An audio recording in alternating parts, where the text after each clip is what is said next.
Ya, Assalamualaikum warahmatullahi wabarakatuh. Tribuner, jumpa lagi di program IKN Insight, diskusi ngobrol tentang bagaimana perkembangan ibu kota Nusantara. Hadir pada siang hari ini Rektor Universitas Balikpapan, Pak Dr. Isradi Jainal. Assalamualaikum Pak. Waalaikumsalam warahmatullahi wabarakatuh.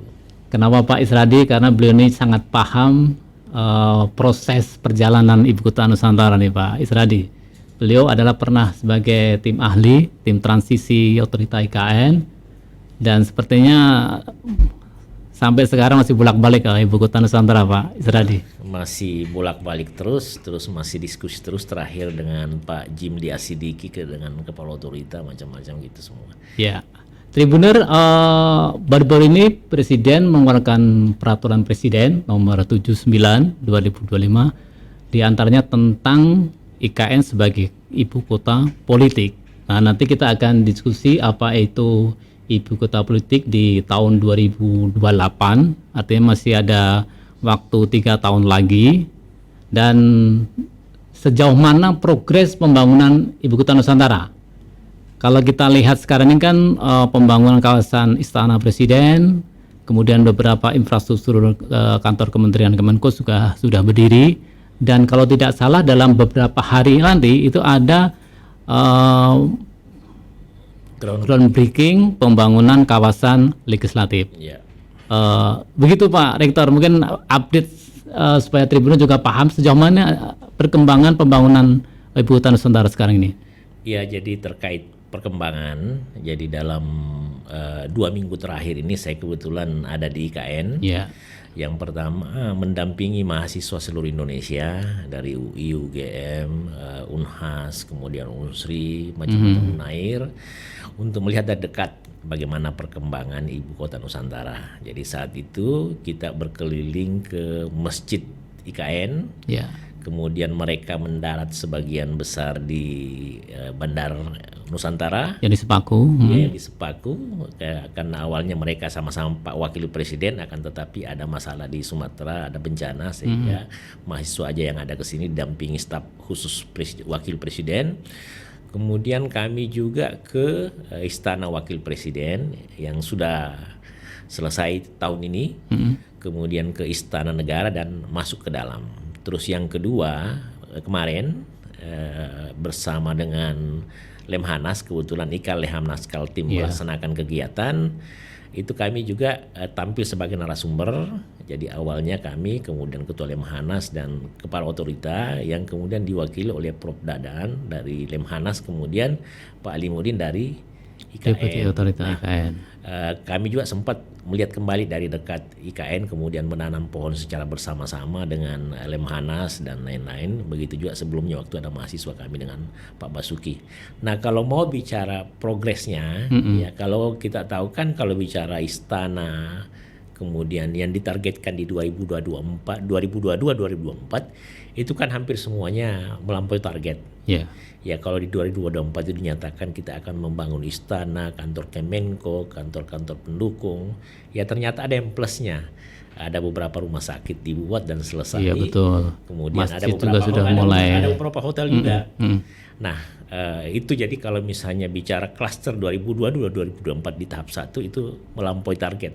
Ya. Artinya kalau kita lihat ketika Presiden Jokowi waktu itu memutuskan IKN pindah dari Jakarta ke Kaltim, progres ini sudah sesuai dengan jadwal yang sudah ditetapkan kalau dari saya awal. mencatat bukan sesuai target, melampaui target. Melampaui target. Ya, karena kalau dilihat di lampiran 2 undang-undang itu kan dinyatakan bahwa nanti di tahun 2025 ada ekosistem kesehatan, pendidikan dan lain-lain. Ternyata di sana sudah mulai dirintis masalah kesehatan, pendidikan. Ada beberapa kampus yang sudah punya tanah, sudah mulai membangun. Ada beberapa rumah sakit yang malah sudah mulai beroperasi. Yeah. Nah, kemudian target juga yang tercapai tahun ini kan, kalau saya ke IKN 3 bulan lalu lihat masjid, itu tidak kebayang bakal selesai. Ternyata saya ke sana minggu lalu bersama mahasiswa, itu sudah nyaris selesai dan hampir pasti tahun ini selesai, hampir pasti tahun depan dipakai Berarti Idul Fitri tahun depan udah bisa. Malah di bulan Februari akan diuji coba untuk digunakan. Nah, itu. Begitu juga Istana Wakil Presiden. 2 bulan lalu saya di sana, nggak nyangka secepat ini, dan itu luar biasa. Dan itu saya memang pengalaman waktu Istana Garuda itu dibikin di bulan Maret 2023, saya ada di sana, itu masih tumpukan pasir. Ya. Nah, di 2024 17 Agustus kan sudah megah dan dipakai. Itulah keajaiban yang terjadi di ibu kota Nusantara kalau kita bicara progres, ya kan. Kemudian kemarin itu mahasiswa Indonesia sendiri yang ketika ditanyakan, akan malamnya kita ada penyambutan, Pak Basuki langsung menyambut, itu dia bilang kok beda ya yang ada dengan, di media sosial betul. dengan aktualnya, dengan faktanya. Dan yang mereka itu sangat surprise ketika masuk ke kawasan istana, mulai dari Istana Negara kemudian naik ke Istana Garuda, itu kan memang unik. Naik lift beberapa kali sampai dia kayak kelihatan kaget dengan kekaguman. Bertambah kekagumannya waktu sampai di Istana Garuda, melihat keseliling hampir semuanya. Nah, itu untuk sementara terkait progres ya. Ya, asumsi-asumsi atau opini-opini bahwa IKN mangkrak dan sebagainya itu terpatahkan dengan semua realisasi di lapangan sekarang kan. Semua yang diragukan orang kan sudah terjawab semua. Dulu orang bilang duitnya dari mana, ya ternyata kan berjalan dengan baik. Terus dulu orang bilang merusak lingkungan, ternyata kan sekarang lebih hijau. Kemudian ditambah lagi misalnya konsesi-konsesi tambang yang ada tidak bertambah, malah yang liar-liar sudah mulai ditertibkan semua. Jadi memperbaiki lingkungan. Kemudian kalau saya punya kesimpulan sih, hampir semua yang diragukan di masa lalu itu terjawab sekarang. Dan apalagi yang luar biasa, saya pernah diwawancara sama Tribun Kaltim, itu salah satu anunya bagaimana misalnya kalau Pak Presiden jadi Prabowo, saya sejak awal meyakini bahwa kalau Pak Prabowo jadi Presiden, insya Allah semakin berlanjut. Bahkan ini beliau mengeluarkan peraturan Presiden, kalau saya bahasakan itu maha dahsyat untuk pembangunan IKN. Itu kelihatan. Artinya kan secara politis meyakinkan bahwa ya IKN pindah ke Kalimantan Timur. Itu hampir pasti ya. Jadi ini kalau misalnya bicara IKN pindah ke Kalimantan Timur, kita pakai dua konteks kan. Konteksnya Pak Jokowi itu sejak awal dia bilang kita pindah ke IKN bukan berarti tinggalkan Jakarta, tapi menata Jakarta secara lebih bagus. Kita ke IKN itu dalam rangka pertumbuhan ekonomi, dalam rangka pertumbuhan penduduk, dalam rangka simbol identitas nasional. Dan itu kan tercapai, ya kan? Nah, itu bahasanya. Terus yang kedua, Pak Prabowo bicara ibu kota politik. Ibu kota politik itu kan dibahasakan oleh juru bicara Presiden, khususnya Mensesnek, bahwa itu legislatif, eksekutif, yudikatif. Legislatif, eksekutif, yudikatif itu kan sebuah, kalau bahasa kerennya itulah ibu kota negara. Nah, kalau kita mau ngambil simpulan, langkah Pak Prabowo terkait ibu kota negara ini luar biasa, karena kan kalau secara undang-undang nomor 3 kan di 2045 sebenarnya masih ada tahapan pembangunan 2022, 2024, 2025, 2009, 2030, 2034, 2035, 2039, 2040, 2045. Nah, sebagai warga Kalimantan Timur kita apresiasi, apalagi diikuti dengan pembangunan seperti tadi dibahasakan sejak awal bahwa minggu depan groundbreaking karena sudah ditandatangani kontraknya semua untuk pembangunan, mulai dari legislatif, yudikatif sampai kantor polisi. Iya, betul. Luar biasa. Selama ini kan tentu kita tidak mengabaikan, masih banyak beberapa pihak lah yang selalu mengopinikan IKN mangkrak, kemudian bahkan ada media asing yang terus di blow up bahwa IKN itu ibu kota mati dan sebagainya. Menurut Pak Isradi, apa sih pemicunya dan apa yang dilakukan oleh otorita IKN dan pemerintah sehingga memang faktanya IKN ini masih berjalan sesuai dengan tahapan-tahapan yang dari awal gitu? Ya, kalau saya kan itu dampak daripada globalisasi aja, dampak dari semua kan. Sekarang juga untuk menjawabnya itu tidak susah. Kalau dibilang mangkrak kan tinggal ditunjukkan videonya, ya kan?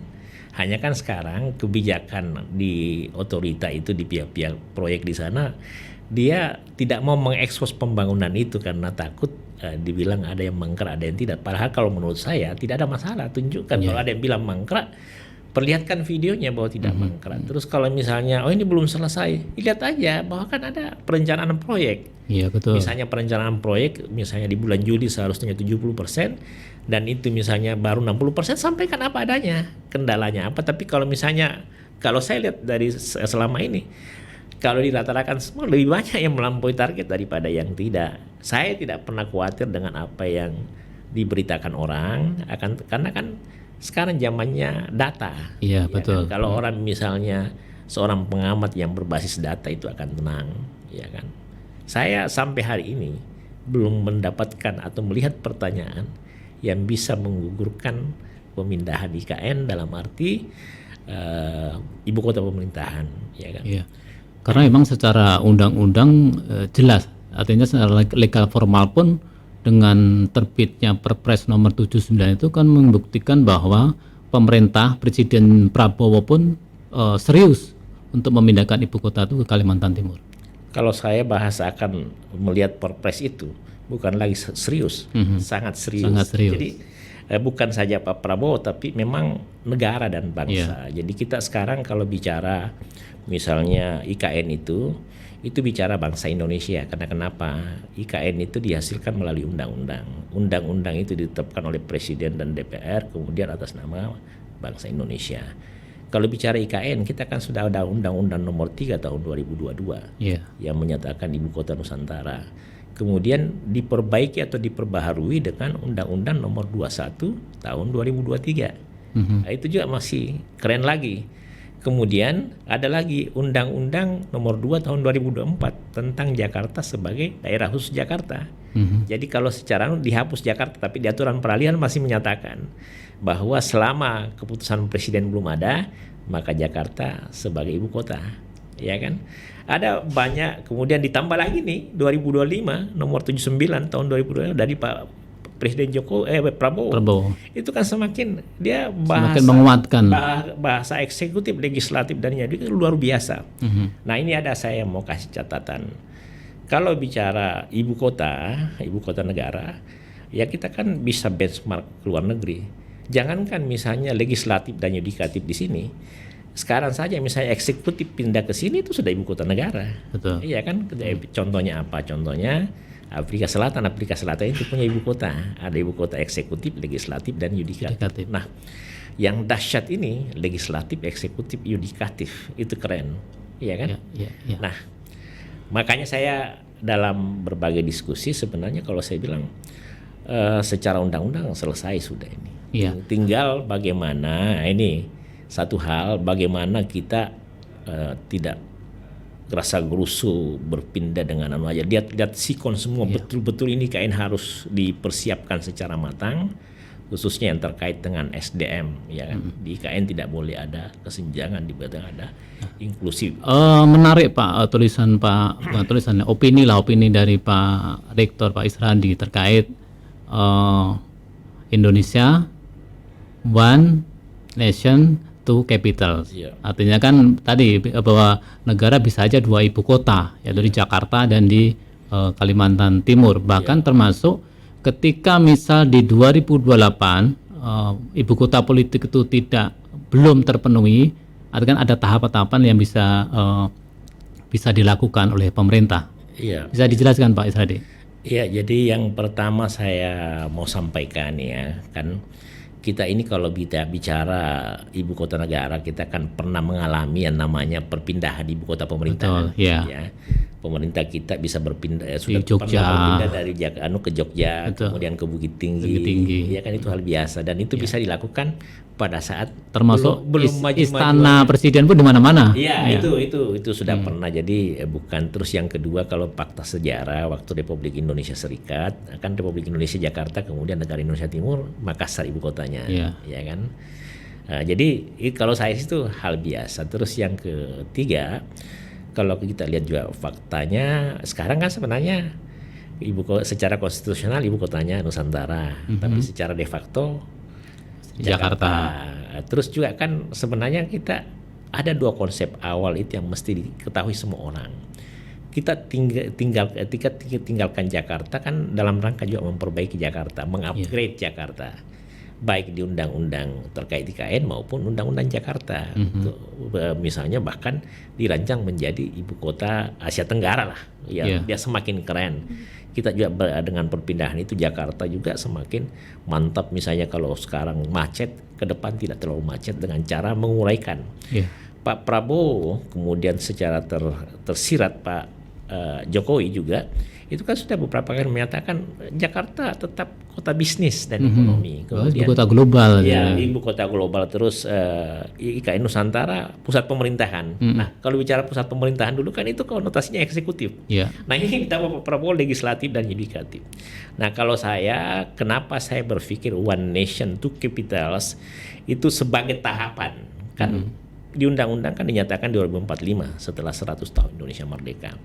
Nah, kalau masih memungkinkan tidak ada masalah diistilahkan one nation two capitals. Secara undang-undang secara kan sudah tersirat satu ibu kota pemerintahan atau satu ibu kota politik, satu ibu kota jasa bisnis ekonomi, dan ekonomi. Nah, itu kan itu sama two capitals. Kalau perbandingannya dengan Amerika memang seperti itu kan. Ada bisnis, ada ada New York, ada Washington, Amsterdam juga seperti itu kan. Ada di negara tetangga kita Malaysia juga gitu kan. Kuala Lumpur, Putrajaya. Jadi itu memungkinkan supaya tidak ada kesan kita pindah ke sini lupakan Jakarta. Terus juga kan begini. Dari pengalaman selama ini, misalnya kayak kita berharap di 2008 eksekutif, legislatif dan yudikatif. Tapi kan bisa saja pertanyaannya masih banyak. Legislatornya nginap di mana? Iya kan? Itu mungkin bisa menghambat. Tapi itu tidak bisa kita jadikan kendala. Saya berpikir kalau misalnya ya kita tidak tahu legislatif bangunan dan belum sepenuhnya bisa difungsikan dan legislator sepenuhnya belum bisa melaksanakan tugasnya di IKN, kan tidak ada masalah. Eksekutif dulu pindah. Betul. Nah, kalaupun tidak pindah, ada caranya lagi. Caranya bahwa secara bertahap kegiatan-kegiatan eksekutif bisa dilakukan di Nusantara. Di sini karena kenapa? Itu kan tujuan IKN berpindah itu kan untuk men-trigger interkoneksi, ya kan? Yang kemudian untuk men-trigger perpindahan penduduk. Kan kalau misalnya eksekutif di sini, kegiatan-kegiatan eksekutif di sini, kan kalau ngurus misalnya masalah pendidikan, masalah pertanian tidak harus ke Jakarta lagi. Betul. Nah, itu kan yang ini kan untuk sementara saja. Belum eksekutif pindah saja, kita sudah tahu sendiri kan Brunei, Balikpapan sudah aktif lagi penerbangan. Kemudian dengan begini saja Sulawesi Tengah IKN sudah ada. Kapal 12 jam, kemudian dari Sulawesi Tengah ke Sulawesi Barat 4 jam, itu kan sudah mulai kelihatan interkoneksi. Dan pembangunan kita kan ini luas ini apa istilahnya ya, harus diupayakan dioptimalkan supaya terjadi pemerataan pembangunan karena di sini potensinya besar sekali Kalimantan khususnya. Coba bayangkan kalau kita bicara penduduk Jawa dengan Sumatera itu 80%, Kalimantan cuma 6%, jauh sekali, ya kan. Nah, terkait one nation two system, two capitals, itu saya berpikir karena tersirat di undang-undang, ya kita berani aja melakukan itu. Akan tetapi kalau saya, ya ini kan plan B, plan A itu ya sesuai dengan ibu kota Nusantara, ibu kota negara adalah IKN, itu kan sudah sesuai, ya kan. Nah kalau dulu kan IKN itu singkatannya ibu kota negara. Sekarang IKN ibu kota Nusantara. Nah, dengan ibu kota Nusantara kan, dan ibu kota Jakarta tidak apa-apa satu namanya ibu kota negara atau istilahnya ibu kota politik itu bahasa keren itu. Satu ibu kota bisnis dan ekonomi. Nah kalau misalnya itu tidak bisa dicapai, eksekutif aja dulu. Yudikatif dan legislatifnya menyusul, tidak ada masalah. Kalau misalnya mau komunikasi kan sekarang era teknologi. Kan meeting bisa tidak harus ketemu langsung, bisa virtual. Terus sekarang juga kalau bicara manajemen modern kan semua pakai plan do check action. Plan do check action itu sudah ada perencanaan, dibahas secara tidak harus misalnya omong-omong terus ke aneh gitu. Tapi kalau saya untuk konteks Indonesia ini, kalau bicara pemindahan ibu kota Nusantara mesti sudah saatnya dipertimbangkan tahapan, ya kan. Jangan serta-merta, betul-betul karena ini kita ingin ibu kota Nusantara ini siap lahir dan batin lah. Siap infrastruktur dan siap SDM, ya kan. Jangan pindahkan kalau SDM-nya belum siap. Jangan pindahkan kalau akan ada sakit hati misalnya itu kan kesenjangan lebih tinggi. Apalagi kan ibu kota politik pindah itu tidak sekedar ada banyak persyaratan ya kan, salah satu hunian kan yang memang merata. Jadi yang tersirat itu bahwa ya kita akan pindah ibu kota politik kalau Semua udah siap. semua udah siap, tidak ada yang tertinggal. Itu yang kita mesti pahami. Menarik Pak Isradi soal misalkan jangan aja yang tersakiti misalnya gitu. Artinya kan kesiapan itu tidak hanya sekedar infrastruktur. Oke lah, infrastruktur udah siap di 2028. Tetapi tentu kan juga SDM tadi, aparatur pemerintahan ya. Termasuk bagaimana kesiapan masyarakat sekitar Ibu Kota Nusantara. Apa Pak yang harus dilakukan tahapan-tahapan, terutama juga penting juga pemerintah daerah, apa yang perlu dilakukan juga Pak Isradi? Iya, jadi ini kan yang jadi kendala kita sekarang. Kalau misalnya secara undang-undang kan sekarang kalau misalnya kecamatan-kecamatan di IKN itu kan masih di bawah PPU. Kutai Kartanegara dan masih di bawah PPU. Nah sekarang kan lagi digodok Pemdasus itu, ya kan. Nah, ya memang untuk membangun SDM di IKN harus sinergi semua pihak, bukan tantangan orang otoritas saja. Yeah. Tantangannya pemerintah Kaltim, tantangannya Kutai Kartanegara, tantangannya Penajam Pasir Utara. PPU, kemudian tantangannya semua kementerian di Indonesia. Karena kan konteksnya kita akan membangun peradaban baru. Iya. Ya kan, jadi tidak sekedar infrastruktur. Nah, satu bagusnya kalau di otorita itu ada namanya Deputi Sosial, Budaya dan Pemberdayaan Masyarakat. Ini kan sebenarnya kunci utama. Ya, ini yang harus dirame-rame kalau menurut saya. Iya. Ya, mereka sudah mulai berjalan, akan tetapi mungkin masih perlu disempurnakan. Misalnya anak-anak di sana sudah mulai ada semacam peta jalan pendidikan di sana seperti apa, ya kan, akan bagaimana anak di sana ya go internasional, bisa bahasa asing. Tapi memang itu yang sejak awal harus menjadi perhatian. Jadi IKN itu kan 3 pilar. Yang pertama dia ibu kota berkelanjutan, yang kedua ibu kota sebagai pusat ekonomi, yang ketiga simbol identitas nasional. Ini yang mesti memang diperhatikan, ya kan. Jadi jangan satu hal yang saya mau kasih catatan, jangan hanya lihat bahwa kalau legislatif yudikatif selesai itu dianggap sudah selesai, siap untuk dipindah.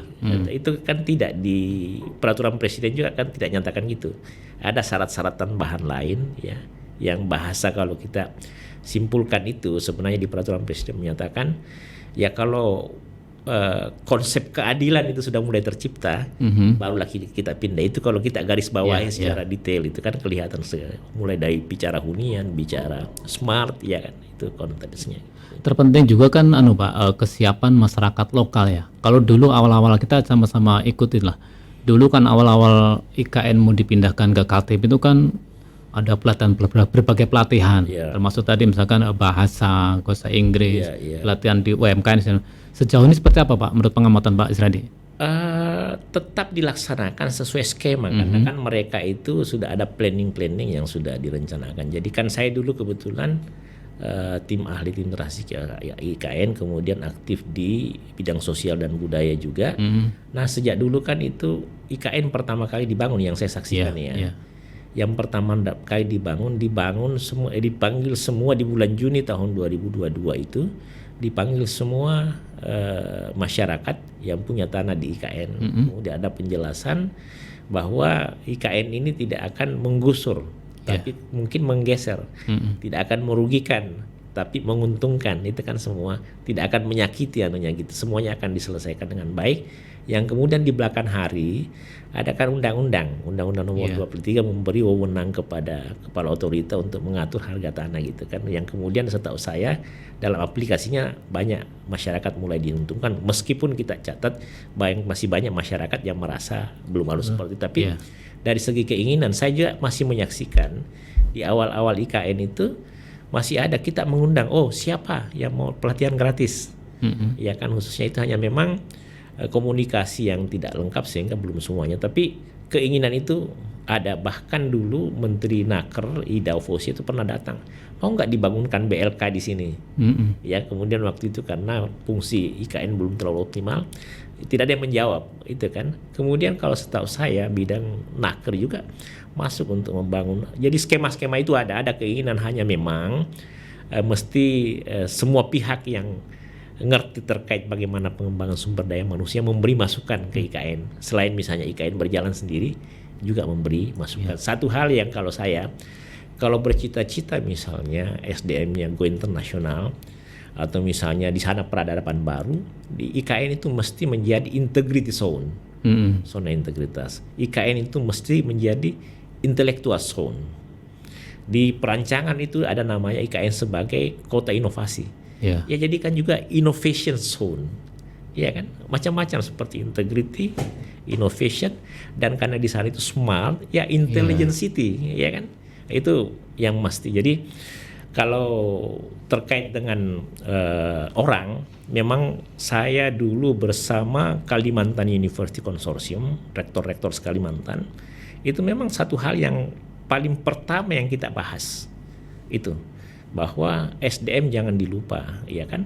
Ya kalau kita benchmarknya Jepang, kalau di SDM di Jepang kan mulai dari kecil sudah diajak disiplin, sudah diajak antri, sudah diajak mampu memilahkan sampah-sampah. Nah ini kalau misalnya benchmarknya itu kan pertanyaan sana, apakah di IKN seperti itu? Tapi karena kultur yang berbeda pasti butuh waktu, butuh itu. Terus yang kedua juga kan kalau IKN itu peradaban, jangan lihat orang di sana juga, orang yang ke sana juga mesti menunjukkan apakah bersih, apakah rapi, apakah disiplin. Nah ini yang mesti menjadi perhatian khusus, karena kita mau cari IKN ini, kita ingin simbol identitas nasional, kita ingin seluruh dunia kagum sama IKN. Misalnya kalau kita dulu kita ke Jepang, enggak usah takut ke Jepang, barangmu hilang, barangmu ada di situ tidak hilang. Nah, itu kan seperti itu.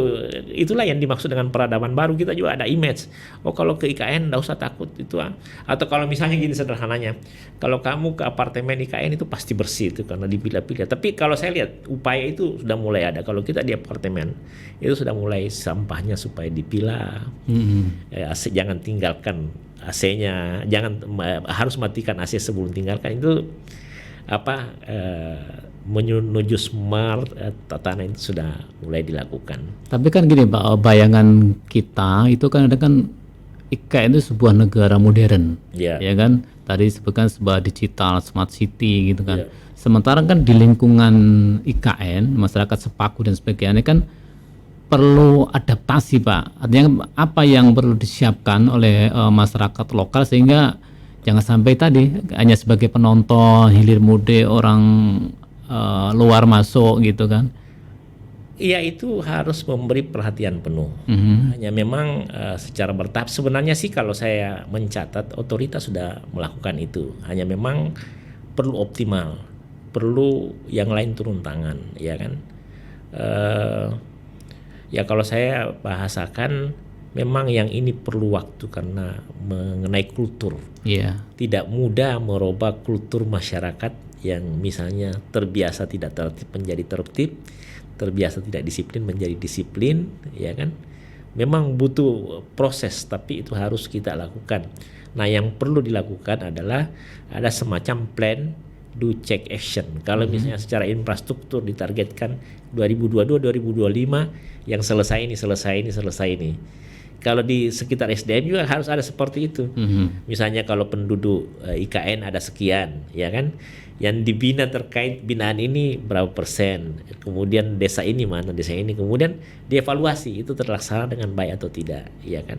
Artinya kan di masing-masing harus sinergi Pak ya, secara fisik mungkin infrastruktur udah jalan oke, tapi sumber daya manusia termasuk pemberdayaan masyarakat lokal juga harus ini memang sinergi juga.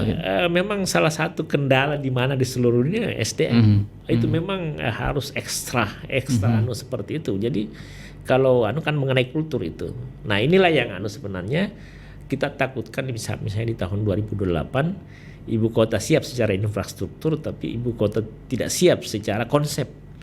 Ibu kota yang secara konsep itu ibu kota misalnya yang energi baru terbarukan, yang lingkungannya memang lingkungan bersih. Kan itu kan ada key performance indicator. Key performance indicator itu dinyatakan di lampiran 2, ya kan? Di key performance indicator itu misalnya kayak gini, apakah kita mampu menjadikan warga IKN zero kemiskinan di tahun 2035, ya kan? Katanya nggak ada orang miskin lah, Iya, gitu kan? iya. Kemudian apakah energi baru misalnya di sana di tahun sekian tidak ada kalau bahasa kan yang memakai energi fosil, ya kan? Itu butuh. Semua green energi semua. Iya, green energy semua. Ini yang saya bilang, kalau bicara kenyataannya pasti membutuhkan tahapan. Ya, tapi kan tahapan itu kita cocokkan dengan tujuan. Tapi kan arah ke sana kan sudah kelihatan, Pak. Sudah kelihatan. Dan saya punya, makanya saya kenapa ada konsep one nation two capital. Karena kan faktanya seperti itu untuk sementara, ya kan? Ya kita itu istilah aja, one nation two capital itu istilah aja, karena kalau dia sudah ibu kota eksekutif, legislatif, itu kan sudah ibu kota negara, karena kepala negara ada di sana. Ya, tapi kan di dunia ini tidak ada yang pernah melupakan kota lama, betul. Ya kan? Washington tidak pernah melupakan New York, ya kan? Den Haag dengan Amsterdam tidak saling melupakan, begitu aja yang lain. Canberra juga nggak pernah melupakan. Tidak pernah. Jadi itulah. Tapi makanya itu sebenarnya pernyataan ketegasan saja. Anda usah takut, tidak berarti bahwa pindah IKN ditinggalkan semua, dilupakan Jakarta. Itu kan sebenarnya konsep yang ini, ya sama-sama ibu kota, satu ibu kota politik, satu ibu kota ekonomi dan bisnis. Tapi kan memang faktanya seperti itu, keinginannya seperti itu, harapannya seperti itu, ya kan? Akan tetapi IKN ini bukan tidak sekedar pindah, tapi kita ingin menunjukkan ke dunia bahwa bangsa Indonesia punya karya loh, namanya IKN, yang orang-orangnya punya peradaban baru loh, yang kotanya misalnya yang smart, itu kan tujuannya ke sana. Jadi kita tidak termasuk yang terpenting adalah pemerataan pembangunan di wilayah Indonesia Timur gitu, Pak. Itu kan poinnya di situ. Dan hanya pemindahan IKN atau istilahnya kalau pergeseran, ya kan, IKN kan itu yang bisa melakukan itu, karena kan kalau misalnya eksekutif di sini kan jalan semua ke sini sebagian, ya kan. Terakhir Pak Isradi, terkait kultur budaya, Pak Isradi kan termasuk yang concern hal itu kan. Kalau kita lihat IKN di situ sekitar kan ada budaya-budaya, adat-adat suku lokal gitu. Bagaimana mengakomodir mereka sehingga bisa seiring sejalan, Pak? Artinya IKN jalan, mereka juga tidak merasa tersisihkan, Pak Isradi. Tidak akan ada yang tersisihkan. Sekarang kan IKN lagi menyambiarkan membuat pusat kebudayaan. Betul. Akan tetapi kan kalau kita bicara IKN itu, satu poin yang harus diperhatikan, IKN itu adalah simbol identitas nasional. Negara. Itu poin yang utama dulu. Nah, sebagai simbol identitas nasional itu semuanya, ya kan, tanpa kecuali mau lokal ataupun nasional. Akan tetapi saya berbicara dengan Pak Alimuddin kemarin, Deputi Sosial Budaya, bahwa tetap kita akan kasih porsi lokal untuk menunjukkan jati dirinya, ya kan. Tetap pasti perhatian khusus itu pasti ada. Terbukti sekarang kan rumah jabatan wakil presiden itu kan konteks budaya lokal. Keren. Rumah panggung Dayak gitu kan. Nah, itu salah satu yang anunya. Hanya memang kita harus berjiwa besar bahwa itu untuk identitas nasional, untuk simbol semua budaya. Akan tetapi meskipun begitu, saya pastikan bahwa budaya-budaya lokal mesti juga dapat perhatian khusus untuk berkembang dan maju untuk mewarnai itu. Karena makanya sejak dulu saya berpikir IKN itu harus sesuai dengan jati diri Kalimantan Timur atau Pasir atau Kutai Kertanegara. Pernah saya anukan bahwa namanya Paku Nagara. Paku Nagara kan? Jadi Paku Nagara itu singkatan Pasir, Kutai, Nagari, Rimba Nusantara. Itu Nagara itu Nagari, Rimba Nusantara. Jadi bahasa Indonesianya kota hutan Nusantara yang terdiri. Tapi saya juga ada opsi lain waktu itu, Sepaku Nagara. Sepaku itu karena berdasarkan Undang-Undang Nomor 2, Undang-Undang Nomor 3 tahun 2022 dan Undang-Undang Nomor 21 tahun 2023 itu kan yang masuk IKN itu satu. Daratnya sebagian Pasir, sebagian Kutai. PPU dan Kutai kan. Terus kan lautnya kan itu Selat Makassar. Jadi kalau disingkat itu Sepaku Nagara, Selat Makassar, Pasir, Kutai, Nagari, Rimba Nusantara. Masuk juga. Karena negara sudah menyetujui nama IKN Nusantara, masih ada opsi lain. Sekarang misalnya Sepaku menjadi Sepaku Nagara, Atau misalnya ada anggaplah daerah lain di sana namanya ditambah negara di belakangnya, karena negara itu adalah singkatan Nagari Rimba Nusantara, untuk memperkuat bahwa kota itu adalah kota rimba Nusantara. Kota hutan dalam arti definisinya karena memang berada di sebuah kawasan hutan. Forest city. Ya itulah yang dimaksud dengan lokal. Itu yang dimaksud lokal. Jadi kita boleh pakai nama Nusantara, tapi jangan melupakan jati diri ini. Sepaku menjadi sepaku negara, ya kan? Bersinergi dengan namanya gitu. Jadi kan kadang-kadang dalam IKN ini ada yang ngotot suka atau tidak suka, yang penting pindah. Tapi kan kita harus rasional gitu kan. Khususnya harus berbicara dengan orang yang mengamati lahir dan batin, luar dan dalam. Ada kan yang mengamati cuma mengamati dari luar. Ya. Kadang cuma dari medsos tadi, Pak. Iya. Tapi kalau sekarang karena era digital, kalau saya tidak pernah takut dengan itu, karena seandainya ada kebijakan di IKN untuk menunjukkan progres, ya kan tinggal tunjukkan progres. Dia bilang mangkrak, ya kita kalau misalnya dia bilang masjid mangkrak, kita tunjukkan gambar masjidnya, sudah selesai kan. Kalau dia bilang mangkrak itu begini, dia tidak berlanjut pembangunannya, satu. Yang kedua, kalau misalnya terkait proyek itu, kalau dia bilang belum selesai, kita lihat aja memang di proyek itu, rencana proyek itu sudah berapa persen pada bulan sekian. Itu kan sederhana. Saya pengalaman terkait itu dengan IKN, dan saya mampu membuktikan itu. Siapapun, jadi di kampus saya itu di Uniba, mau dari Australia, mau dari Belanda, mau dari BRIN, itu kita mampu menjawab semua. Mau dari Rocky Gerung, kita mampu jawab semua. Jadi dengan menunjukkan bukti-bukti, iya kan, selesai sudah itu. IKN tidak ada lagi yang bisa difungsikan. Dulu ada yang bilang mangkrak, saya mampu tunjukkan videonya, ya kan, malah mampu memperlihatkan ini loh, di tahun 2023 masih begini, 2024 seperti ini. Jadi yang surprise di IKN ini sebagai catatan, kita tidak pernah membayangkan misalnya ini bisa tidak selesai Desember. Saya kesana kemarin lihat istana Wapres dengan masjid, dan ditambah lagi saat itu Basilika. Ya Allah, luar biasa memang progres. Tapi kan kadang perlu juga, Pak, expose ke luar itu biar masyarakat juga paham juga.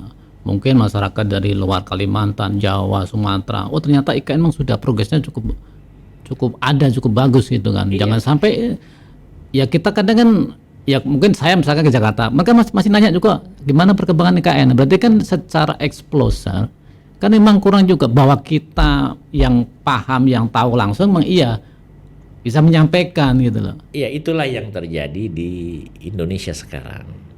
Jadi yang meyakinkan rekan-rekan teknik se-Indonesia bahwa IKN itu berkembang, termasuk saya, termasuk teman-teman rektor, malah banyak guru besar. Itu ketika datang ke Uniba, itu dia bilang itu berkembang nggak? Saya biasa langsung lihat. Dan kalau dia lihat, dia surprise. Ya, jadi hampir semua tamu itu ke sana semua. Iya kan. Jadi memang kita perlu menjelaskan ke mereka. Betul. Jadi kita jangan menyalahkan mereka. Nah, inilah yang saya bilang, ya saya yang mempersiapkan diri. Bahkan saya kadang-kadang mendatangi tempat atau komunitas yang merasa IKN mangkrak, yang merasa IKN merusak lingkungan, yang merasa IKN macam-macam, dan hampir semua kalau saya menunjukkan fakta, data, kemudian itu mengakui. Hampir semua guru besar yang ke Kalimantan Timur yang ada nanti saya tunjukkan, dan mereka itu pulang dengan tepuk tangan. Ya, ini satu peran yang saya sampaikan, kami menggalang Brunei Darussalam University, Sarawak, Sabah untuk mengukuhkan IKN, dan mereka itu malah berharap melalui Brunei Series Network itu bisa bekerja sama dengan otorita untuk mengembangkan IKN.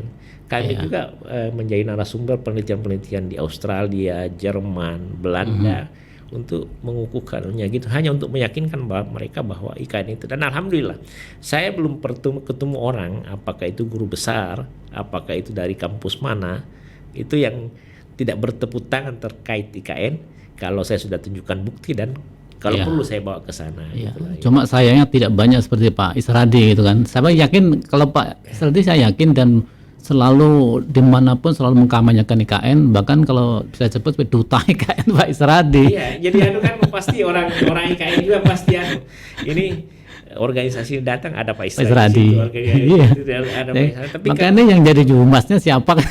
ya tapi kan itu bagian dari Iya, kecintaan iya, IKN. betul. IKN itu untuk kebaikan kita ke depan. IKN itu suatu keharusan. Ya IKN itu kita memahami aja. Ya insya Allah kalau saya baik secara pribadi atau secara kelembagaan itu mendukung sepenuhnya pemindahan IKN. Ya kan sekarang tidak ada lagi pertanyaan yang bisa menghambat IKN itu, apalagi kalau misalnya ada konteks ya kita bangun IKN tidak berarti meninggalkan Jakarta. Itu Betul, yang harus ya. kita meninggalkan Jakarta supaya Jakarta bisa dioptimalkan lebih keren, supaya tidak kalah keren dengan Tokyo, tidak kalah keren dengan Singapura. Ya Oke. kan kita juga pingin kalau jalan-jalan Jakarta tidak macet. Kan begitu, itu yang harus dijual, dan memang secara undang-undang cita-citanya di situ. Jadi IKN itu untuk kebaikan bangsa Indonesia, untuk kebaikan Kalimantan, kebaikan Jakarta, kebaikan dunia. Betul. IKN itu untuk memperbaiki lingkungan. IKN itu untuk memperbaiki hutan di Kalimantan yang sudah lama dijarah orang. Ya kan? IKN itu untuk membantu interkoneksi antara pulau Indonesia Barat, daerah-daerah Indonesia Timur, Barat, Indonesia iya. Timur. IKN itu untuk pemerataan.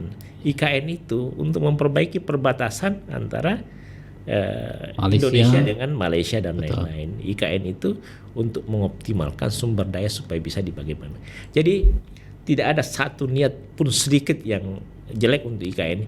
IKN itu untuk Indonesia, ya. IKN itu untuk orang Jawa, IKN itu untuk orang Sulawesi, dan IKN itu semua, bukan untuk orang Kalimantan saja. Justru Kalimantan itu kembali berkorban untuk IKN. Nah makanya itu saya mencatat satu hal.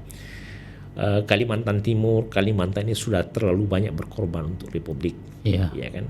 Jangan lupakan mereka. Di mana-mana saya selalu bilang satu-satunya cara adalah memperbaiki sumber daya manusianya, ya kan. Itu aja anunya. Dan pembangunan SDM di IKN itu adalah keharusan, ya kan. Pesan saya mesti dilakukan lebih detail lagi terkait bagaimana mengembangkan SDM di sana. SDM yang baik adalah SDM yang cerdas secara emosional, cerdas secara intelektual, cerdas secara finansial. Jadi itu cerdas secara agama. Jadi, ya kan. Nah, IKN itu kalau kita lihat Istana Garuda, orang kan nggak tahu itu. Iya, Istana betul. Garuda itu kan dulu bilang kenapa tunduk? Tunduknya itu lihat ke Bawah. lihat ke itu, ke masjid Basilika dan anu-anu agama lainnya, karena itu ada Setelah pesan. dibangun masjidnya soalnya. Atau emang konsepnya dulu kan satu gitu? satu garis, garis. lurus itu. Jadi itu kan IKN itu bukan serta merta. IKN itu sudah dibuat konsepnya jauh dari Secara filosofinya memang anu ya. memang seperti iya, bahkan key performance indicator apa yang harus dicapai di setiap tahapan itu sudah ada sampai detail, dan itu di lampiran 2 undang-undang. Itu kan orang yang tidak tahu, itulah yang kerennya IKN. Makanya apa istilahnya ya? Kalau saya karena saya masih melihat orang-orang yang ke sana banyak yang tidak disiplin, ya kan. Kalau misalnya dia nginap di apartemen, dia kadang-kadang masih tidak memilah sampahnya, ya kan, kayak gitu. Jadi IKN ini Tapi kan harus dimulai itu Pak. Artinya kalau konsep yang sederhana aja nggak dimulai dari sekarang kan nanti kedepannya kan lebih repot lagi tuh. Anu juga teman-teman kan itu dilematis secara bertahap. Ini kan yang masuk juga, yang datang juga secara kultur belum siap kan. Tapi kita karena IKN ini bersama, baik yang tinggal di sana maupun yang ke sana. Ketika ke sana, misalnya kalau di sini kacau di Balikpapan, ketika dia ke sana, wah, saya ini warga IKN. Dia harus termotivasi itu, saya punya peradaban baru, ya kan. Nah, itulah tinggal kita bersinergi sebenarnya. Jadi kalau terkait pengembangan SDM itu harus diramai-ramai, jangan biarkan IKN jalan sendirian. Termasuk pemerintah Provinsi Kaltim, kita harus jadikan itu laboratorium untuk kemajuan bangsa dan negara. Kesimpulan yang saya bisa sampaikan. Nah, peraturan Presiden Pak Prabowo itu mesti kita dukung sepenuhnya, kita doakan terlaksana dengan sebaik-baiknya. Artinya di 2028 ya ibu kan, kota politik sudah pindah di Kalimantan Ibu Timur. kota politik sudah pindah kan, misalnya terjemahannya berarti Pak Prabowo sudah di istana, ya kan. Kemudian legislatif sudah di sini, Meskipun kita masih bertanya sudah ada rumahnya ndak, ya kan? Iya. Yudikatif juga sudah di sini. Nah, itu kan bahasa anunya. Akan tetapi ini kan perencanaan manusia bisa aja yang tidak optimal dengan alasan Dan tidak harus kaku kan Pak, misalkan presiden ke Kaltim, ke IKN pun kan bisa juga ke Jakarta juga bisa, kan ada istana juga di sana gitu ya. Jadi yang saya mau sampaikan dengan One Nation Two Capitals ini, ya silahkan aja menganggap Jakarta dan IKN sebagai ibu kota. Artinya Meskipun IKN bisa pindah ke Kaltim tapi tidak meninggalkan Jakarta. Jadi kan Jakarta ibu kota bisnis dan politik, bisnis dan ekonomi, kita tetap konsisten itu bahwa ibu kota politik. Ibu kota politik itu sudah ibu kota negara itu. Akan tetapi kan jangan biarkan pemerintah berjalan sendirian. Nah, bagi saya yang pengalaman terkait dengan perencanaan, karena tidak semua perencanaan itu semudah yang dibayangkan, kan bisa dilakukan dua hal. Kalau belum bisa politik secara keseluruhan dengan alasan bahwa syarat-syaratnya belum terpenuhi semua, kan ada kan syaratnya kan? Ya. Nah, eksekutif aja dulu, pindah ke sini. Kalaupun misalnya masih belum bersiap pindah atau tidak pindah, kegiatan-kegiatan eksekutif dilaksanakan. Kan banyak aja kegiatan eksekutif bisa dilaksanakan di sini. Itu dua manfaatnya. Pertama, infrastruktur di IKN tidak mubazir. Iya. Iya kan? Nggak, artinya gini Pak, ketika infrastruktur sudah dibangun, kan mau nggak mau lah, semi dipaksa Pak. Iya. Sebenarnya dipaksa kan, artinya bahwa ibu kota politik itu 2008 ya harus mulai, meskipun tadi eksekutif dulu, tahun berikutnya di yudikatif, legislatif dan sebagainya gitu Pak. Malah saya berpikir begini, lebih ekstrim, saya tidak berpikir 2028 lagi, berpikir 2026, meskipun eksekutif tidak pindah, tapi beberapa kegiatan eksekutif bisa dilaksanakan di sini, ya kan? Nah, itu kan bisa dilaksanakan seperti itu. Ya kan, itu tidak usah misalnya terjebak dengan kata-kata harus pindah. Ya. Kegiatan-kegiatan it's okay. Oke. Siap. Terima kasih Pak Isradi. Tentu kita sangat berharap Perpres nomor 79 bahwa ibu kota politik pindah ke ibu kota Nusantara di 2008 bisa terlaksana dengan nyata. Meskipun bahkan tadi Pak Isradi menyampaikan bahwa di 2026 bisa dimulai deh, minimal kegiatan-kegiatan yang dilakukan eksekutif di Jakarta bisa sebagian dilaksanakan di IKN ibu kota Nusantara. Terima kasih. Oleh karena kan faktanya kegiatan eksekutif sudah pernah dilaksanakan Pak Jokowi Betul, di sini. Ya. Karena tempatnya pun sangat memungkinkan sekali. Terus itu juga untuk kita ingin melahirkan sesuatu karya bersama-sama bahwa kita punya IKN yang luar biasa. Ya. Yang terpenting Pak Isradi, kita harus menunjukkan ke masyarakat luar bahwa progres pembangunan IKN terus berjalan dengan baik. Infrastruktur jalan tol sudah kelihatan sudah mau tembus di IKN, dan pembangunan infrastruktur istana negara, istana presiden, wakil presiden sudah hampir selesai, dan tahap berikutnya adalah pembangunan kawasan legislatif. Demikian Pak Isradi. Demikian Tribunner, IKN Insight, semoga bermanfaat. Tentunya kita tunggu lagi bagaimana progres pembangunan IKN tahap berikutnya di Insight IKN sesi yang akan datang. Assalamualaikum warahmatullahi wabarakatuh. Terima kasih Pak Isradi. Siap. Download Tribun X sekarang. Menghadirkan lokal menjadi Indonesia.